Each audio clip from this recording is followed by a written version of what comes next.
Bom dia. Tô colocando para gravar aqui pra gente começar a aula. Foi. Bom dia, então. Começamos com ai meu Deus na aula, né? Não sei por que soltou esse ai meu Deus aí, mas o Marco já falou que foi ele aí. Tava difícil de entrar na aula, cara. Tava tudo travado. Na hora que eu dei o play aqui para iniciar a aula, soltou um ai meu Deus. Eu falei, uai, peraí. Deixa eu ver se eu tô com câmera aberta, alguma coisa aqui, alguma coisa errada. Eu falei, não, tá tudo Quem que tá tranquilo. morrendo aí? Vai que, né? Alguém tá entrando no banheiro aí, tá com a câmera ligada, não sei, né? Pode acontecer. Mas eu falei, não, tá todo mundo com a câmera fechada, deve ser só um ai meu Deus aí mesmo, É, aleatório. desastres acontecem. Pessoal, então bom dia para vocês. Vamos então continuar, né, as nossas apresentações. Ah, como eu falei para vocês, né, eu deixei lá as apresentações, né, a ordem de apresentação e tem mais ou menos umas 7, 8 pessoas que não se manifestaram, tá? Então, ou essas daí estão viajando na maionese, não estão entrando na aula, mas a gente tem aí, ficou umas 7, 8 pessoas aí sem manifestar. Então, a gente ficou sem um grupo, né, de apresentação, que seria o rugby em cadeira de rodas. Talvez eu traga para vocês aí algum vídeo, alguma coisa explicativa sobre o rugby na próxima semana, tá? Ô, Deixa eu só ver. Joel, Oi.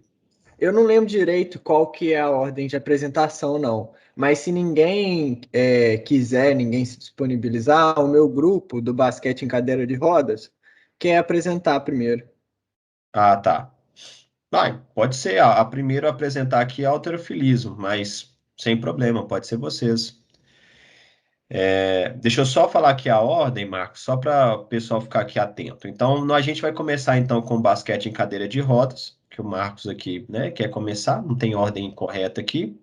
Depois a gente vai para o halterofilismo, que é Ana Alice e Luísa. E depois a gente finaliza aqui com vôlei sentado. Alice, Bruna, Esther, Isadora e Ingrid. Aí nós vamos deixar o para badminton e o atletismo para a semana que vem, tá? Que eu acredito que a gente não vai conseguir apresentar os 5 grupos hoje, né? Visto aí que são em torno de 10 minutos cada apresentação, né? 12 minutinhos. A gente tem 50 minutos de aula, então não vai dar tempo dos 5 grupos apresentarem hoje. Marcos, você que vai apresentar? Isso, eu que vou. Aí eu vou te pedir, Joel, para você me falar se o meu áudio tá melhor assim ou com fone. Eu vou colocar o fone agora, ó. Aí, Fala aí. aí, tô falando. Não, ficou ruim. Assim tá melhor? Assim tá melhor. Tá, sem fone então. Isso. Já coloquei você como apresentador. Beleza, vou apresentar aqui minha tela. Apenas conteúdo, tela. Aqui. E aí, vocês estão enxergando? Abriu aqui pra gente. Abriu? Tá. Aham. Vou. Peraí, tem 60 slides? Mas é imagem. Ô, louco. Tá Vamos lá. bom. Aí, tá enxergando? Show, beleza. Vamos lá. Bom dia, pessoal, tudo jóia? Tem que tirar aqui, né? Rostinho aqui. Bom dia, pessoal, tudo jóia? Hoje eu e o meu grupo, né, vamos fazer a apresentação aí dos Jogos Paralímpicos e o nosso esporte é o basquete em cadeira de rodas, né? O meu grupo é o Joaquim, o João Vitor, eu, o Juan e o Sérgio, tá? Vamos lá. Então, eu começo apresentando, eu vou falar um pouco sobre a origem e o histórico, tá? Desse esporte.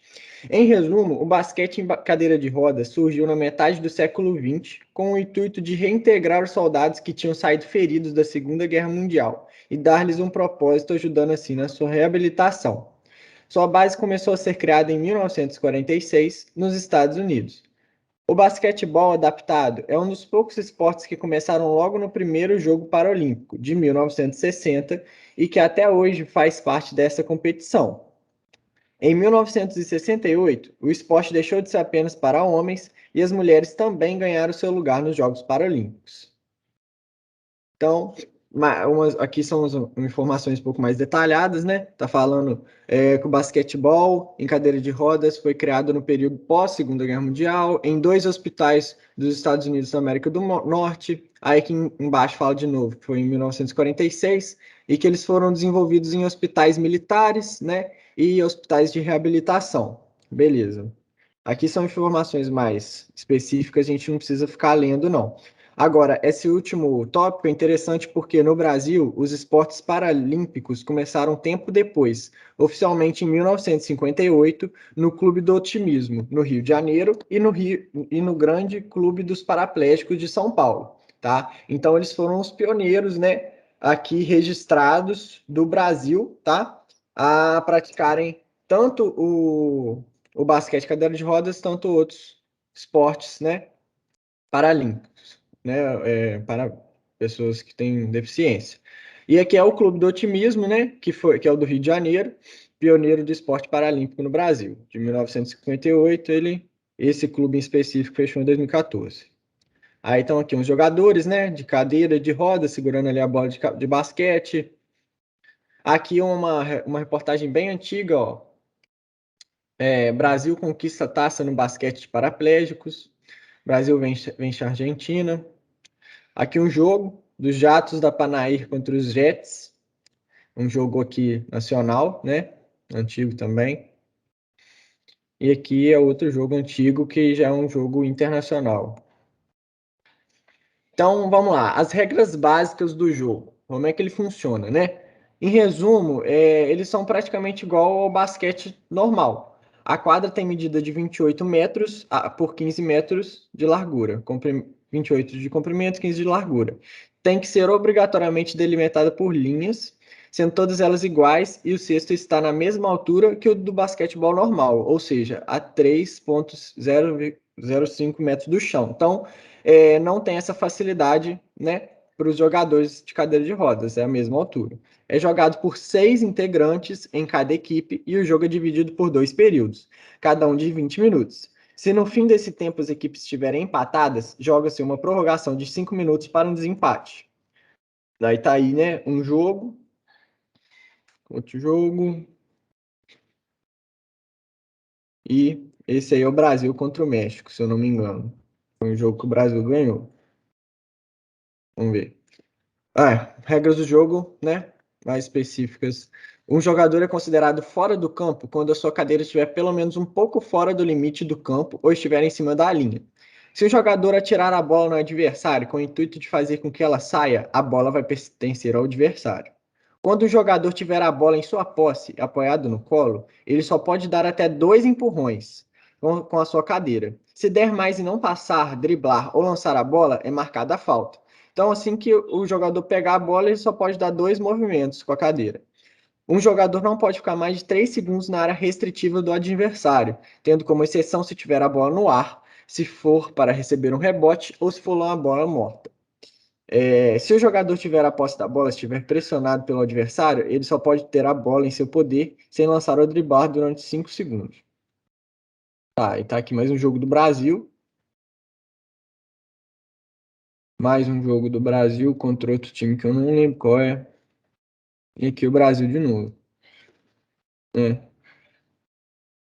Vocês podem ver aí que os jogadores são bem guerreiros, né? Em cima da cadeira de roda, mas voando em cima da bola. E é isso aí. As regras das cadeiras, né? Isso aqui não tem no jogo normal, porque no jogo normal não se usa cadeira de rodas. Então vamos lá. A cadeira deve ter de 3 a 4 rodas, sendo que as duas traseiras devem ser grandes. Os pneus traseiros devem ter no máximo 66 centímetros de diâmetro e devem possuir suporte para as mãos. A altura máxima do assento deve ser 53 centímetros do chão e o apoio para os pés deve estar a 11 centímetros. Os jogadores podem ter uma almofada no assento até 10 centímetros, em exceção dos jogadores de classificação motora 3 ou superior, os quais têm um máximo de 5 centímetros. Então vamos lá. Esse detalhe ele é um detalhe mais específico. Por quê? O que significa isso? A classificação motora dos jogadores, ela varia de 1 até 4,5, sendo que a variação 1 é o jogador que tem muita pouca mobilidade, por exemplo. Um jogador que ele não tem as pernas mesmo, ou a mobilidade dos braços dele é prejudicada, ou ele não tem o braço. Então, esse jogador, ele tem a mobilidade baixa, 1. E aí o jogador que, por exemplo, só não mexe as pernas, mas tem as pernas no lugar ainda, tem os dois braços, ele tem a mobilidade mais alta, que é o 4,5. Então, esses jogadores com mobilidade alta não pode ter um assento tão alto, né, para ele não ter vantagem sobre os outros jogadores, e os jogadores com pouca mobilidade pode ter 10 centímetros de almofada. Então, os pneus pretos, aparelhos de direção e freios também são proibidos no jogo. Aí tá aqui, né, uma foto que exemplifica, dá para ver melhor a cadeira, né, mais de perto aí, a cadeira profissional de hoje, que é uma pessoa jogando. Aí mais um, né? Um jogador aí sem a perna esquerda. Esse teria aí na a classe de mobilidade seria por volta dos dois ou um, né? Porque não tem a perna. E aí mais uma cadeira de rodas. Classificação dos jogadores. Para que o esporte seja mais igual e justo, os jogadores têm um sistema de classificação de acordo com seu grau de mobilidade, que varia de 1 até 4,5, que foi o que eu acabei de explicar, né? Na partida, o somatório dos jogadores a jogar não deve ultrapassar um total de 14 pontos em conjunto na classificação motora. Os jogadores são obrigados a ter um cartão com sua pontuação e também as modificações que tiverem na cadeira de rodas. Beleza. Aí tá aqui, né? Vocês podem reparar que o moço da frente ele tem as duas pernas, né? E o moço de trás não tem. Esse moço da frente ele tem uma vantagem sobre o moço de trás, porque se ele for inclinar para o lado para pegar a bola ou ir para cima, ele vai ter menos chance de cair do que o moço de trás, que não tem as pernas, né? Então, provavelmente o da frente tem uma classe aí de 4 na movimentação, na escala, e o de trás deve ter um, 2, né? Ele tem maiores dificuldades. Aí, mais uma vez, o cara jogando basquete, mais um aí sem as pernas. Olha aí. Olha aí como é que eles inclinam, tá vendo? Então, na hora de ter a perna, esse grau de mobilidade, ele muda muito, né? Então, por isso que ele é tão importante assim no jogo, para não ficar sem balança, né? E aqui estão alguns vídeos demonstrativos da modalidade, né? A gente separou 4 os vídeos principais, né? Esse aqui tem 1 minutinho, esse aqui tem 2 minutinhos, e esse aqui tem 3 minutinhos. Esse é o grandão. Ele tem 13 minutos. Como ele tem 13 minutos, ao invés de escolher passar eles, a gente escolheu separar algumas imagens mais importantes que vão estar nos próximos slides. E esses outros menores a gente vai deixar para o final, porque são vídeos de jogos, né, acontecendo e uns vídeos que mostram melhor as regras. Então, a gente vai deixar para o final se sobrar um tempo, tá? Então, vamos lá. O vídeo grandão é sobre esse moço aí, ó, o Cláudio de Antônio de Araújo, né? Que foi um campeão, né, do basquete em cadeira de rodas. Esse cara jogou desde os primórdios, né? Jogou os Jogos Paralímpicos, jogou tudo. Então é esse moço aí, ó. Começou em 1966. Esse senhor aí. Ele explica um pouco da história dele, né?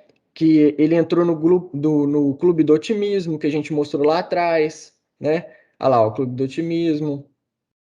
Olha lá, ele também fez outros esportes, além do basquete, mas, né, o principal dele é no basquete. E aqui ele fala um pouco de todos os lugares que ele já foi competir. Ele já rodou o mundo por causa do basquete, né? E assim, infelizmente é pouco valorizado isso no Brasil, né? São informações assim que é muito difícil da gente achar e a gente via valorizar mais. Porque olha só, ele já foi nos Estados Unidos, no Canadá. Ah, não, aqui ele está falando das cadeiras, né? Mas ele também já foi.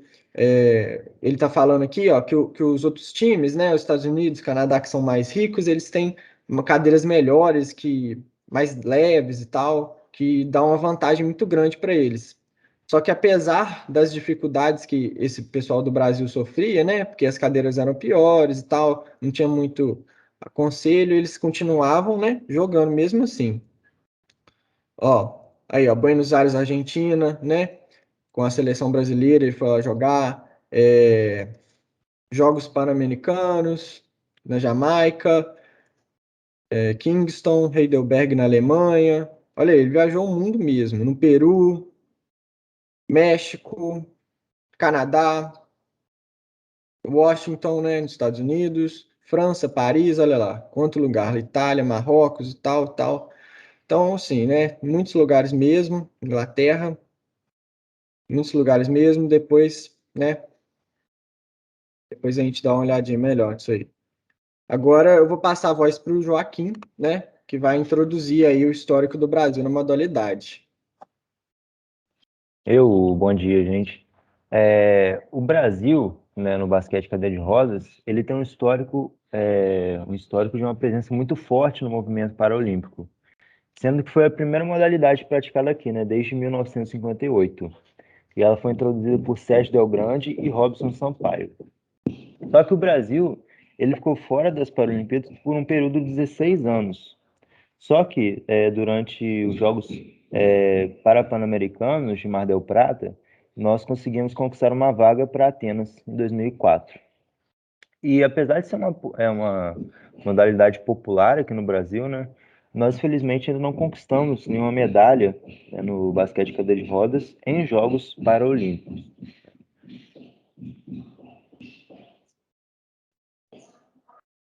Aí um jogo aí do Brasil, né, no Rio 2016,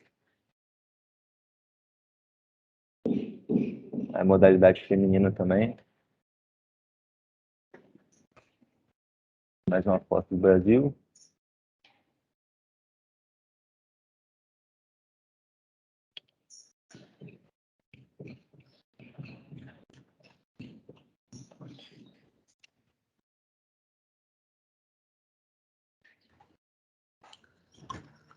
Tudo bem, galera? Agora é o Sérgio quem está falando. Então, como a gente sabe, esse ano a gente teve aí as Paralimpíadas em Tóquio 2021. Só que essas Paralimpíadas foram um pouco diferentes pelo próprio contexto, né, da pandemia. A gente passou por muitas dificuldades, foi tudo muito tumultuado. Então a gente às vezes nem teve tempo de acompanhar com tanta atenção. E o que acontece? A gente vai falar agora um pouco, né, sobre a Paralimpíada, como que ela foi. A gente vai falar principalmente sobre o mascote paraolímpico, que foi esse avatar aí que criaram para ele. O nome dele é esse que está aí na tela, né? Que é Soulmate, que ele foi criado para representar. E para poder estilizar ele, o que foi feito? Eles pegaram o nome dessa flor de cerejeira que está aí no canto esquerdo e juntaram, né, com a palavra que seria é possível, né, traduzindo lá do japonês, e criaram esse nome e criaram esse avatar aí. É bem interessante a gente pensar, né, na própria composição desse mascote, o próprio significado mesmo, que eu acho que é bem interessante a gente prestar atenção mesmo nas Paralimpíadas também.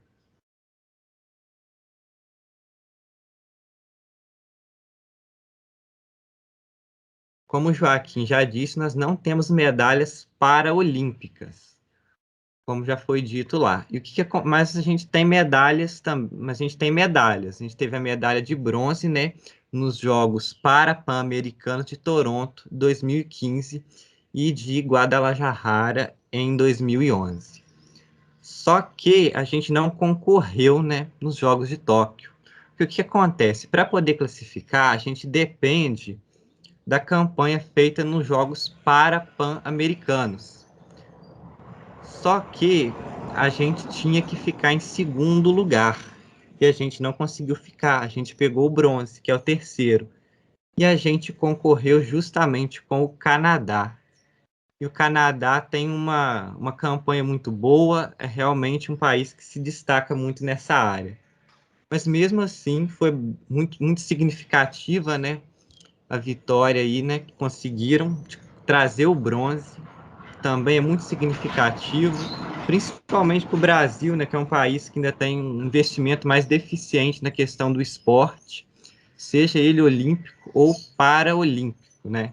Então a gente tem um histórico um pouco conturbado nessa questão das medalhas, a gente não tem tantas medalhas assim para ostentar, mas as que a gente tem já são muito significativas e, com certeza, elas ajudam muito a projetar as expectativas futuras aí nos próximos anos.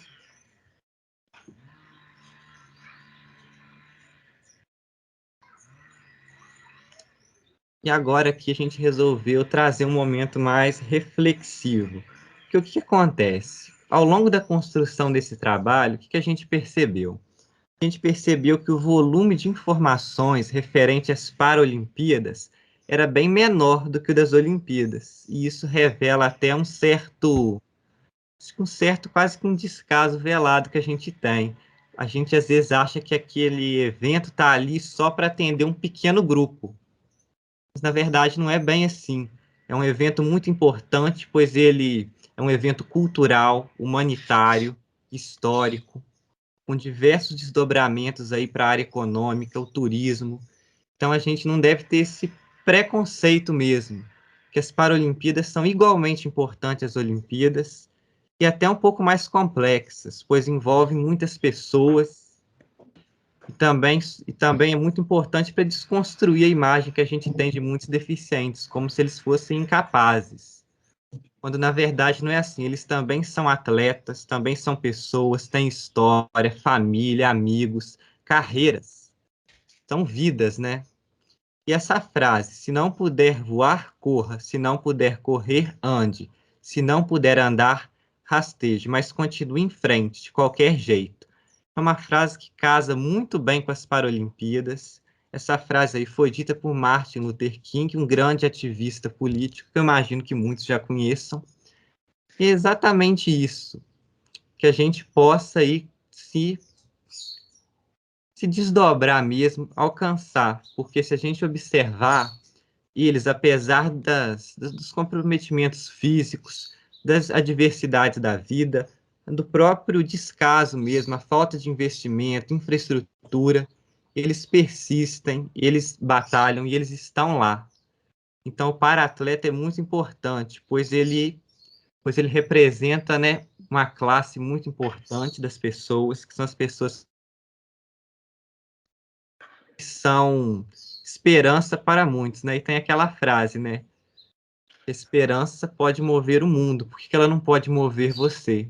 E assim a gente encerra o nosso trabalho. Foi um trabalho muito importante para nós, como estudantes, para poder refletir mesmo sobre o papel das Paralimpíadas e também nos desconstruir um pouco, que a gente às vezes vê como se fosse uma coisa que tivesse à margem das Olimpíadas.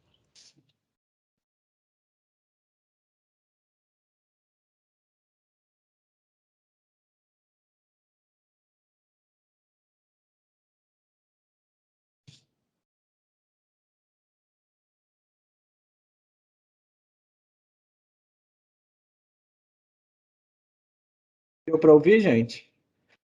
Vídeo? Ficou sem áudio aqui pra gente, mas deu a legenda ali. Ah, beleza. Eu acho que eu esqueci de compartilhar o áudio. Mas beleza. Não tem problema não. É isso, tá aí. É o fim. Todos nós trabalhamos equalitariamente, cada um no seu quadrado. Todo mundo se ajudou, todo mundo no grupo, né? Interagiu, conversou bastante. O trabalho foi muito gratificante e é isso. Acabou. Se tiver, eu acho que não sobrou um tempo porque né? Tem mais gente para apresentar, mas se você quiser, Joel, a gente passa aquele videozinho lá de 1 minutinho. É só um lance do jogo, só para o pessoal entender como é que funciona e tal. Pode colocar. Pode? Mas Uhum. é isso, gente. Basicamente acabou, tá? Vou voltar aqui no slide dos links para mostrar para vocês. Aqui. Tínica de rodas, acho que esse aqui é o bom.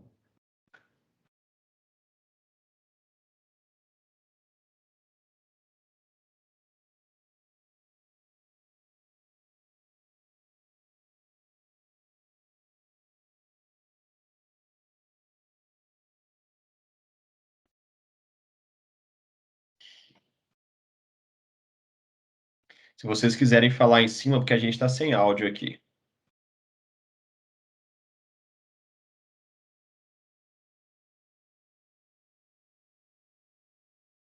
Vocês podem ver, ó, que esse jogador aí, ele tá sem braço, né? Então, assim, ele dentre... Olha lá. Esse vídeo, na verdade, ele é um motivacional para esse cara. Que mesmo sem braço, ele é como se fosse o campeão do time, ó.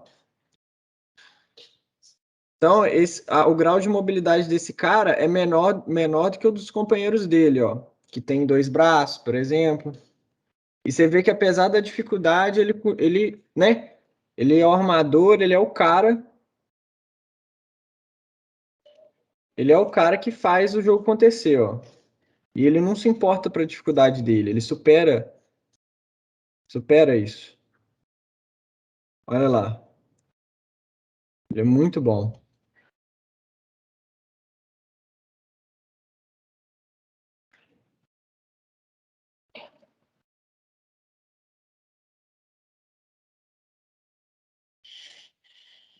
Muito bom, gente. É legal a gente ver o vídeo aí, legal a fala também do grupo, então parabéns, né? Trabalho muito legal e acho que talvez o mais importante aí desse trabalho de vocês foi realmente a reflexão sobre, né? O objetivo do trabalho que eu passei para vocês foi justamente isso. São modalidades que não são tão faladas, né? Então a gente vivenciou isso esse ano, então foi muito importante esse trabalho porque a gente viu quanto Jornal Nacional, Plantão da Globo, medalha de ouro do Brasil nos Jogos Olímpicos, que comemoração o dia todo. E aí quando tinha medalha de ouro no Brasil nos Jogos Paralímpicos, mal se falava, né? Então é ouro do mesmo jeito, né? Então por que que não se falou da mesma forma? Então, a gente tem mais ou menos ainda esse preconceito, né, de que ali é mais ou menos uma brincadeira. Não tem aquela ideia de que quando você vai brincar com o irmão mais novo, você deixa ele ganhar, né? E aí algumas pessoas ainda têm esse pensamento, né, que nos Jogos Paralímpicos você tem aquela facilitação ali para os jogos, mas não é bem assim, né? Os atletas ali eles competem em alto nível e como mostrou aí no vídeo de vocês, né? Finalizando aí, será que você sem um braço conseguiria fazer isso? Você sem perna você conseguiria fazer isso? Então, assim, claro, gente eles têm ali uma adaptação que eles viveram a vida toda, ou pelo menos alguma parte da vida treinando. Então, assim, cada um de nós aqui, espero que isso nunca aconteça com nenhum de vocês, mas, por exemplo, se algum de vocês aí, por acaso, um dia quebrar o pé ou o braço, vocês vão ver que vocês vão conseguir desenvolver habilidades, né, com a outra mão, ou com o outro braço, ou com a outra perna. Com o treinamento, vocês conseguem desenvolver. Então, eles vão desenvolvendo aí, né? Então, ali ele não pensa mais em 2 braços, né? Aquele indivíduo, ele só tem um braço. Então é aquele braço ali que ele vai ter que conseguir fazer tudo. E aí o nosso cérebro ele é tão importante, assim, tão forte, né? Que ele processa essa informação como se aquele braço ali não existisse. E aí ele vai ter que cumprir todas as tarefas com um braço só. E aí você começa a ter ali mais habilidades com um braço só, né? Então isso é muito legal. E é bom a gente ver isso, né? Essa questão do Paralímpico, quantas adaptações, o quanto o nosso corpo ele pode ser forte em relação a isso. Muito bom, gente. Parabéns aí para o grupo. Muito legal os slides aí de vocês. Vamos passar para o próximo aqui agora. Falou, obrigado pela atenção aí, pessoal. Ana Alice e Luísa, halterofilismo.